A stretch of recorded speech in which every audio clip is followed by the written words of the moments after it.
the outline with Kevin Dwayne. Kevin Dwayne. Kevin Dwayne with Kevin Dwayne.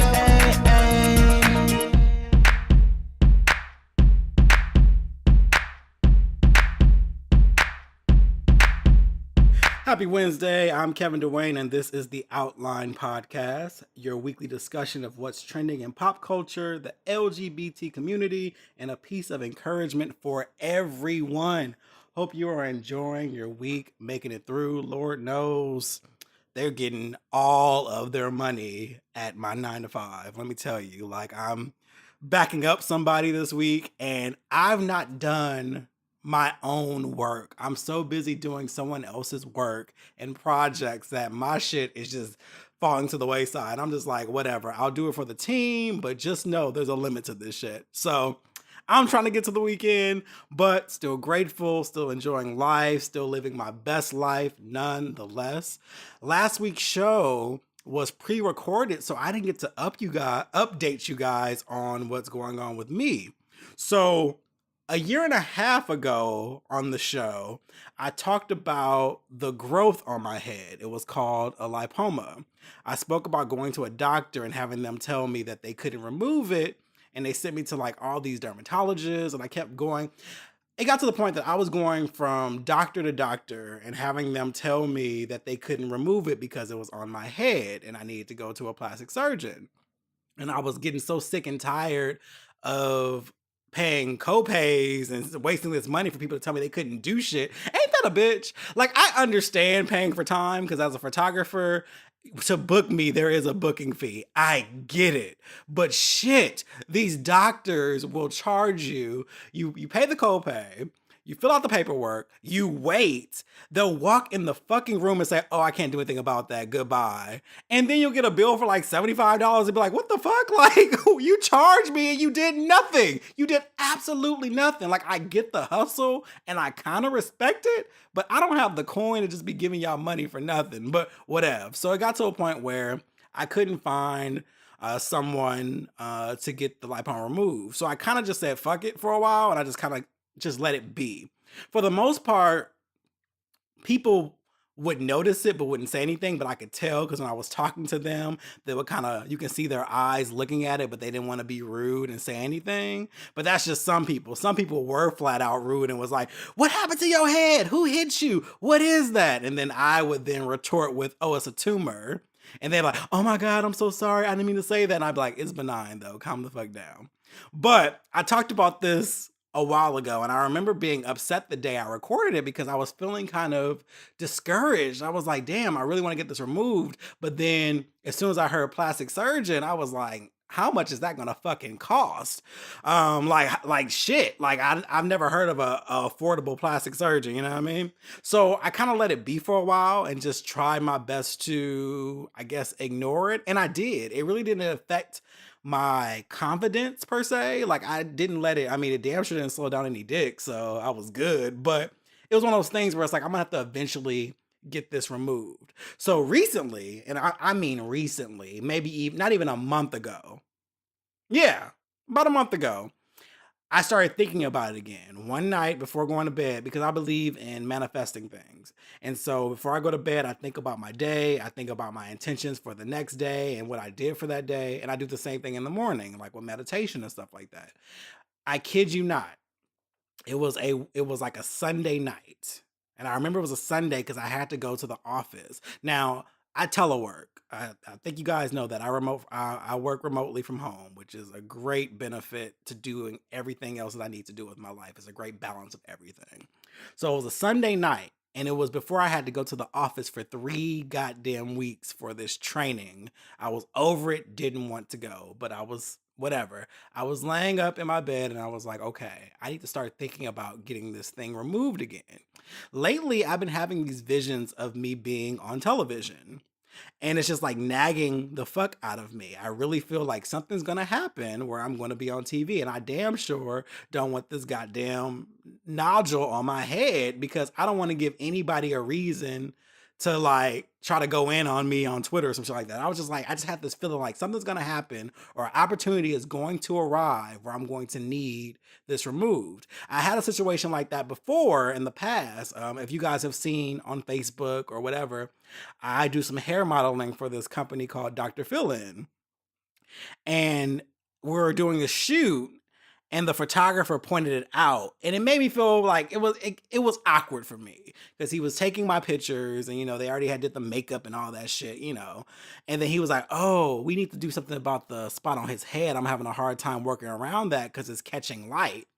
And I'm just like, whatever. So they came and put some extra foundation over it or some shit. And he, I'm like, just use a healing brush like I've been fucking doing, photographer to photographer. But whatever. So shit like that. I wanted to reduce that. So that Sunday, I was just like, okay, I need to start thinking about getting this removed. I know there's someone who can do it. I need to just actively check with my insurance, check with people, find a way to get this off of my head.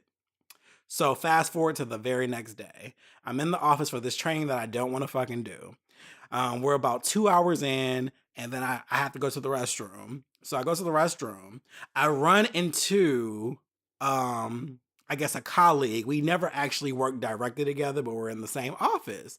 And he straight out said, hey, that spot on your head, I used to have one of those. Like, you should check out this doctor. I got to remove for this amount of money. Check them out. I'll give you the number. Instantly, I was like, see, this is why I believe in manifestation. This is why I wholeheartedly believe that if you think something, you can do it. And I'll dig into that a little bit later in this show. But I was like, that's crazy that last night, and I'm not fucking around. I'm not telling you guys this just to make it sound cool. I'm telling you the truth. I thought this on Sunday, and Monday this happened. He was all like, go to this doctor, give me your phone number, I'll give you mine, and I'll look it up on my paperwork and give it to you. So I instantly got excited, but not too excited, because you know what happens when you get too excited and you end up, I didn't want to be disappointed again and be told they couldn't do it. But whatever. So I ended up getting his number, which I already had in my phone. I was like, actually, I already have it. And so I reached out to him that night and I was like, is this, and I was doing my own Googling because he gave me an idea of where the location was. And I was like, well, I'll start Googling now because I was anxious. I wanted to know. So finally I found it and I reached out to him. He didn't call me and said, oh yeah, that is the doctor I went to. Check them out and wishing you the best on that. And I was like, thank you so much. So the very next day I called, made an appointment to go. I made my appointment. They scheduled me for, because it was a Monday. I went that Thursday. Yep, I went that Thursday for my appointment. So went there, filled out the paperwork, met with the doctor. So when I got with the doctor, she was like, yes, this is a lipoma, which I'm like, I know that. I've been told by 3 or 4 people. Can you remove it? She was like, I cannot remove it. However, I have a direct doctor that is on the very next street who will remove it for you.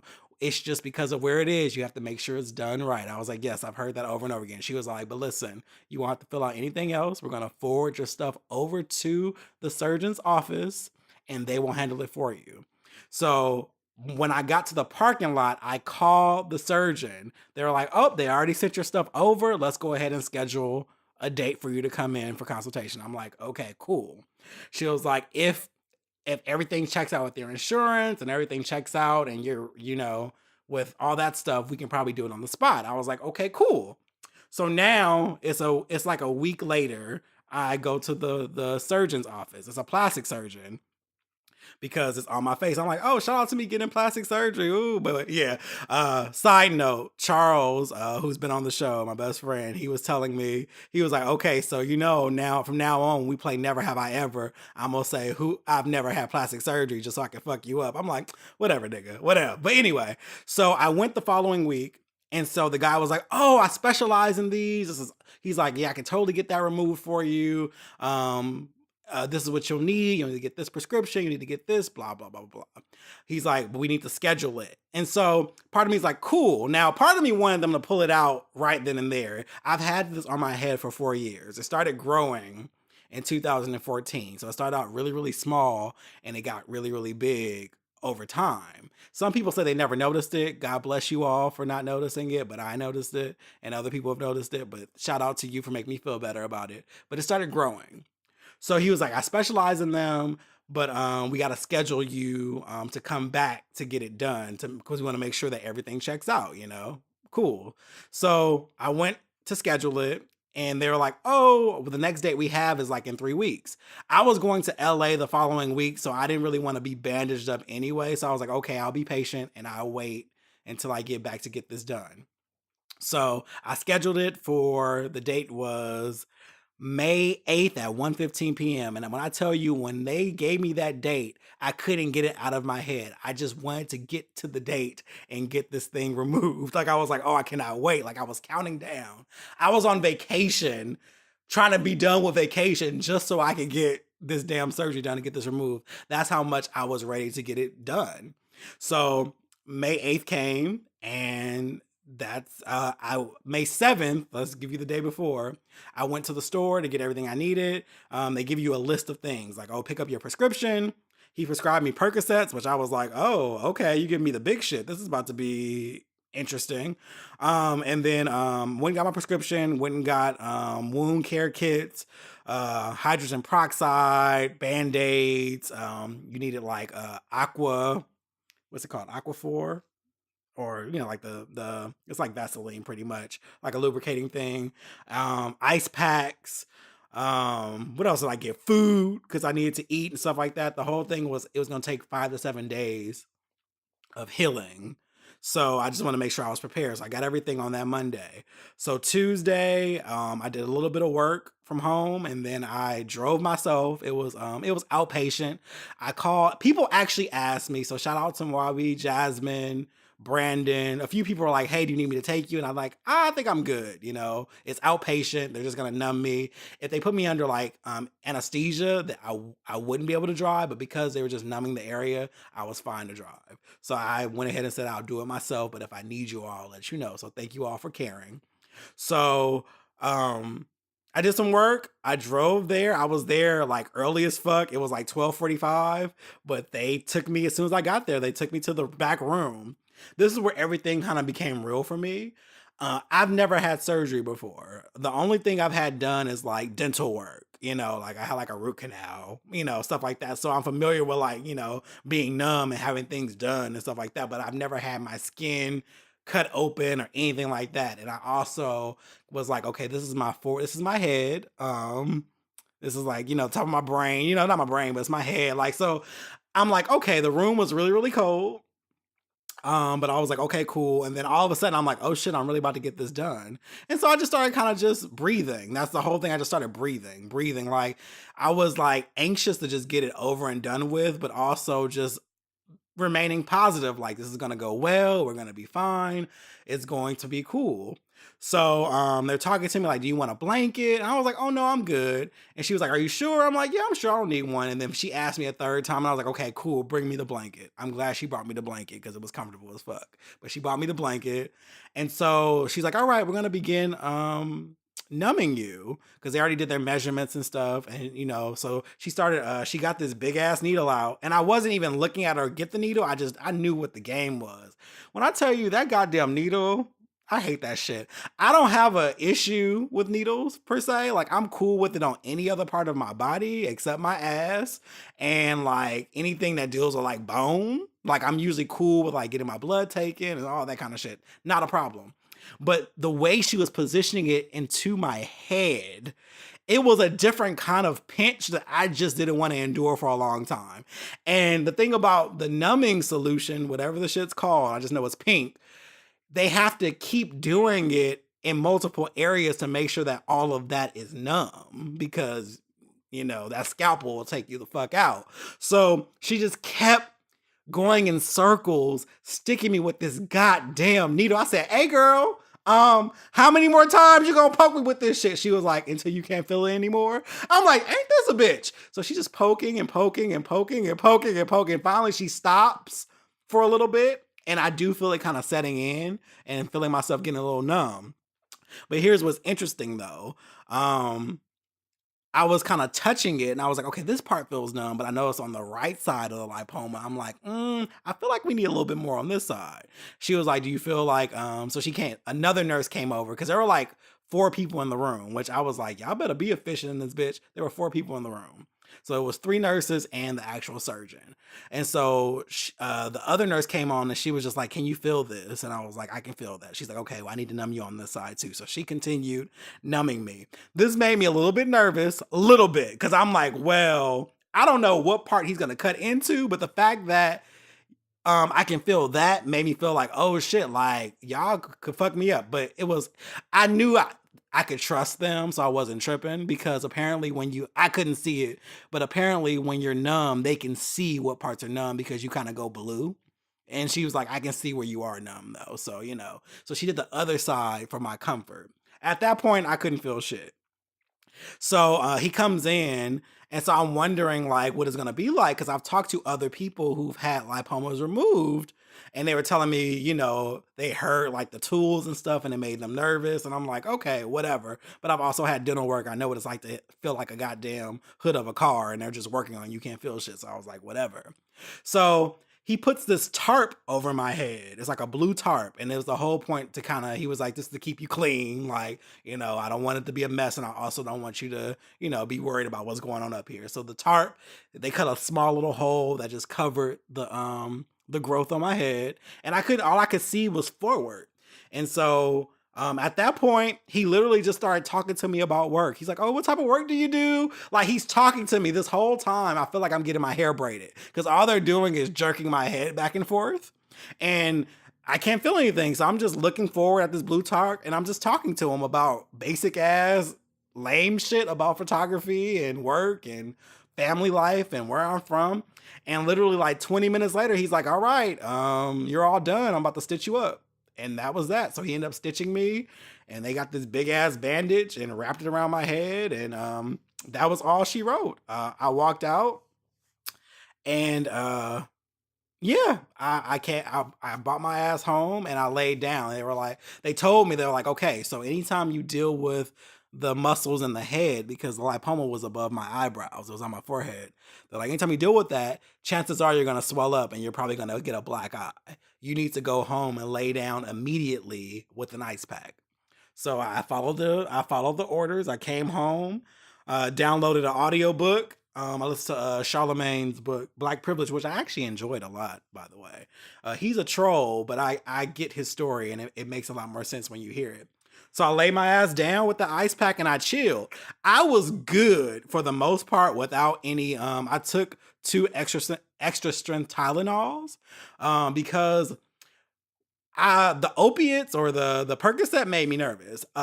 If you don't know anything about Percocets are highly addictive, and there's hella warnings about them. Like even when you get them, it says take the lowest dose possible for the shortest period of time. And I was like, I don't really want any addiction, so I'm gonna try my best to kind of hold this off. I'll wait until the pain is like unbearable or really, really intense, and then I'll take it. And I'll probably do it before bed, just so I don't have any freakouts, And I also don't want to wake up in the middle of the night. So I kept putting off taking it. And the pain was like, I didn't really feel much. It was just pressure because my head did swell up so big. Like I didn't get any black eyes, but my forehead got so fucking swollen and huge. And it was like a lot of pressure. So I took a couple extra Tylenols and, just kind of chilled and just rested. But around 5 o'clock, 6 o'clock, that's when the shit that made me numb, it was anesthesia or whatever. When that shit started wearing off, okay, that shit got real. All of a sudden, everything just started coming. It's all coming back to me now. That shit was so intense. I was like, oh shit, it was the craziest fucking headache ever. And what's hilarious about it is my doctor called me. Now, I've never had any intense surgeries or anything like this, so I'm not used to doctors calling. So I thought that was sweet that he called me. He was like, hey, I just want to check on you. He's like, I'm pretty sure you probably have the craziest headache of your life. If so, go ahead and take the medicine and just rest. You'll be fine by tomorrow. And so I thanked him for that. I thought that was really, really sweet of him. Other people called me too. My manager called me and like friends checked on me. So it was really dope. I'm glad that people looked out for me, but whatever. So it kicked in. So at 8 o'clock, I popped the fuck out of that Percocet and I literally transformed to a white woman in Beverly Hills. Like that shit was amazing. Like absolutely amazing. I said, oh, I see how motherfuckers get addicted to this shit. Because let me tell you about this motherfucking pill. That shit not only cuts off all of the receptors in your nerve endings so you don't feel shit, it releases little dopamine into your body. And all of a sudden you just feel wonderful about life. Like you just feel great about everything. I felt so good that I actually jacked off. Sure the fuck did. Sure the fuck beat it all of my meat. Got a couple nuts. I felt wonderful. Like that shit had me feeling lovely. Lovely. I was like, oh, I get it now. This is why. That dopamine is no joke. I felt wonderful. Had some of the best sleep ever, my nigga. Like I knocked the fuck out, didn't feel anything. So the next day, woke up, moderate pain. It wasn't as bad as the first night. It was as they said. The first night is the worst. But at this point, I was still very swollen. And so now it was a matter of getting the swelling to go down. So throughout day 2, I took the Percocets I think it was 4 to 6 hours. So I think every 6 hours is when I took it. So I took like 2 more the next day. By day 3, I was Gucci. I was good. Didn't feel anything. It just felt like a cut. And that's where the stitches were. So basically with the stitches, by day 3 is when I had to do all the cleaning. I had to take the wrap off, take Q-tips, and I know I'm being very detailed, but you might want to know this shit. That's when I had to take the peroxide and clean up the stitches, make sure there's no scabbing and keeping it lubricated and putting another bandage over it.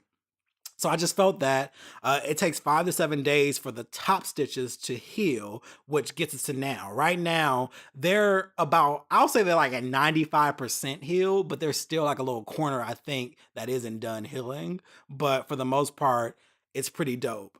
And I was good at that point. I've seen people since then. I've gone to the movies with my cousin. I've talked to people on Marco Polo. I even put a picture online the day after or 2 days after, and people don't even notice it. It's like, what surgery? I'm like, new forehead, who this? But the incision is right under my hairline. He did an amazing job with this incision. So and my hair is a little longer as well, so you really can't see it. So I'm really pleased with the work done, and I'm happy that another chapter has ended. I had this thing on my head for 4 years and now it's gone. And it's funny because looking in the mirror is still weird for me because I got used to seeing it. So now I'm like, oh shit, this shit is really gone. Like it's really gone. So no more lipoma. Super excited about it. Everything went well. I'm good. Everything's back to normal. I'm just waiting for the top stitches to kind of finish doing what they're gonna do, and then there are some stitches below it, but that's behind the scenes. I think they'll take a little bit longer, but I'm hype. I got a new forehead, y'all. Like, isn't it crazy how we can be born with the bodies that we have and we're used to it being a certain way, and then something can happen like a growth or something with your skin or anything can cause it to change, and then you have to do so much to restore it back to what it was, but it makes you way more grateful. Like I am mad grateful for insurance. I'm grateful for connections. I'm grateful for great surgeons. I'm super happy that is done. And yeah, so that's the update. Lipoma is gone. Now I can be on TV because I feel it, y'all. I feel it. I'm gonna be on television. Like, I know I'm saying it out loud because you gotta put in the atmosphere. I just have a feeling, and now I'm ready. I am ready. Let's do this shit. So y'all ain't even knowing. Like, this summer is about to be ridiculous. Real thoughtful. Like, I'm back in the gym. I couldn't work out for 5 to 7 days. It killed me not being able to work out because it's a part of my life. So now I'm back in the gym doing 2-a-days. I'm also trying this limited sugar challenge. It's pretty much no sugar, but sugar's in everything, so it's really, really difficult. So I'm limiting all my sugar. No sweets, no juices, No mixers, no alcohol. Like, I'm cutting everything out. Summer is around the motherfucking corner. I am trying to get this body in order. Like, I'm trying to stunt on all of you motherfuckers. Like, it is just like it's nothing. Like, it's child's play.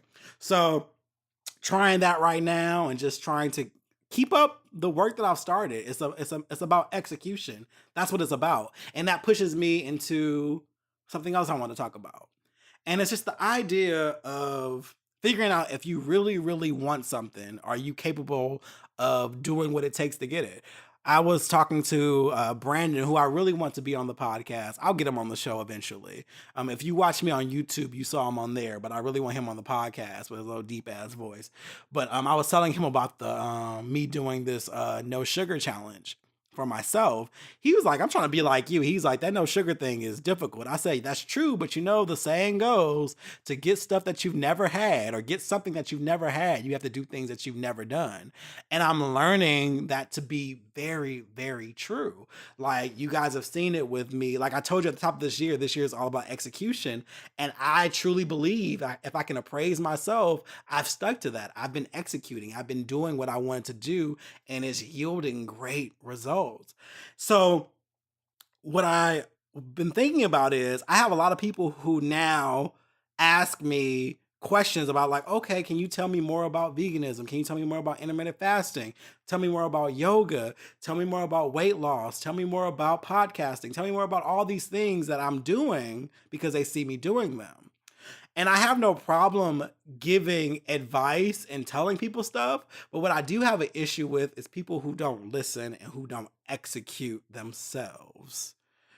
And it gets to a point where, as a doer, because I do believe I'm a doer, I'm tired of hearing the excuses of people who just talk and don't do.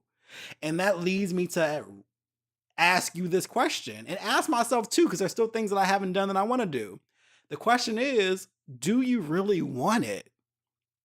Because talk is fucking cheap. Like, I'm so over lip service. I don't want to hear about what you have for me or what opportunities may come. Let me talk about it when you do it. Give me the action that goes behind it. So I'm getting to a point where I don't want to talk about veganism ad nauseum to someone who's not actually going to try it. I don't want to talk about weight loss and my workout plans and how often I work out and what I do if you're not going to actually do it, because you're just wasting my time and you're wasting my breath and you're wasting your own time because you're cheating yourself out of an opportunity to make changes in your life that you want for yourself, if you really want them.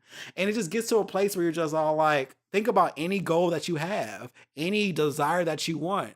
Do you really want it? And are you willing to do what it takes to get it? Because that book is not going to write itself. And I'm speaking to myself right now when I say that. That podcast isn't going to record itself. That fat around your midsection is not going to move with you half-assing it or doing nothing at all. Thinking is cute. Having intention is cute. But after a certain age, it just looks like laziness. And it just is what it is. And I'm getting to a place where I'm like, listen, if you want it, go fucking get it. If you want to do it, go do it.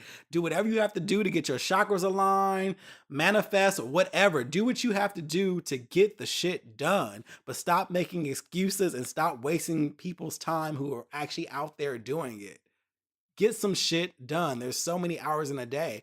And even if you're trying, try the fuck harder. Try it. Try harder. Let's talk about weight loss, for example, because this used to be me.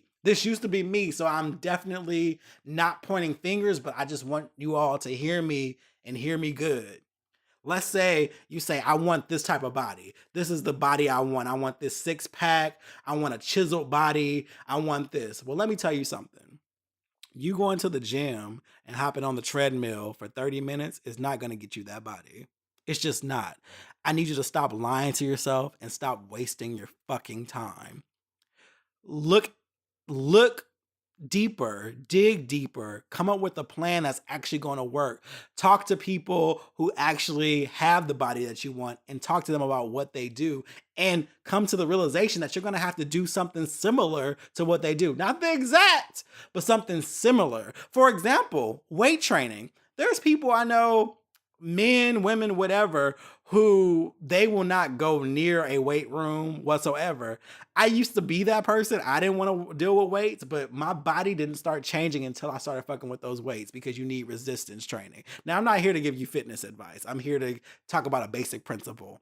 Stop wasting your time if you're not going to commit completely. If you really want it, you're going to look at fitness magazines. You're going to Google workout plans. You're going to actually change your eating. Because another thing that drives me crazy is someone who will go to the gym, kill themselves in the gym, and then pull right the fuck into McDonald's or Taco Bell, wherever else under 30-year-olds eat, because that shit, I can't eat none of it anymore. Like, my stomach don't have the enzymes for none of that. So I can't have none of it. So good luck to you. But don't waste a workout by going and eating trash ass food. Like, you can't outperform bad eating. You just can't. Like, everything really happens in the kitchen. So, do you really want it?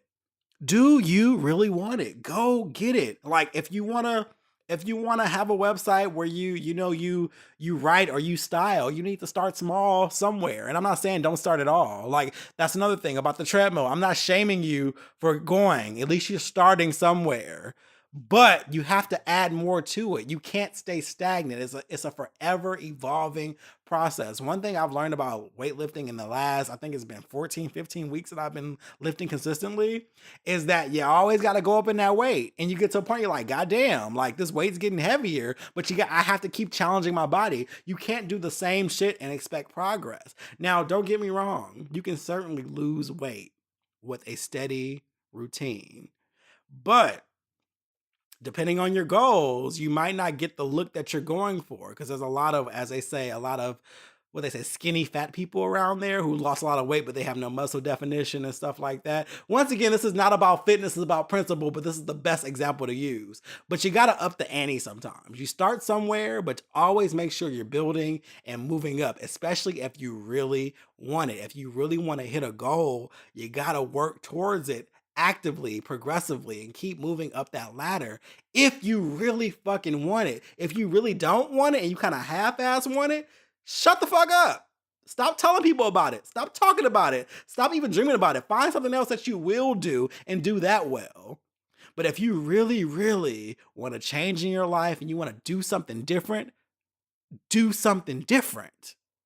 It's that simple. And that's a hard lesson that I had to teach myself. I got so tired of being in the place I was, so I was like, okay, I got to actively make a change. And when I did, I was rewarded with what? That fucking change. And I'm not here to convict. I'm here to inspire.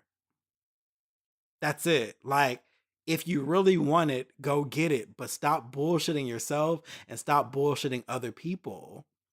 Anything you want is very well attainable in this life. Nothing is impossible, but you got to work for it. Like, what I'm learning the most from, like, celebrities like Tiffany Haddish and Cardi B and hell, Beyonce and all these people, you can't outperform good work ethic. You can have the most talent or you can have the least talent.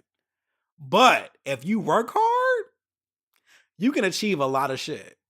And that principle should be applied to everything if you really want it. So I ask you again before closing this show out, do you really want it? If so, get to work. Get to work. And that's it. This show, I wanted it to be simple. I wanted it to be clean. I didn't want no ads in the show. It's an ad-free show because I didn't feel like recording that shit. And low on pop culture. I wanted to just get in here, tell my story about how I manifested something really, really awesome, and also inspire you to go get your awesome. You can do it. All right, y'all. I'll talk to you all next week. Peace out.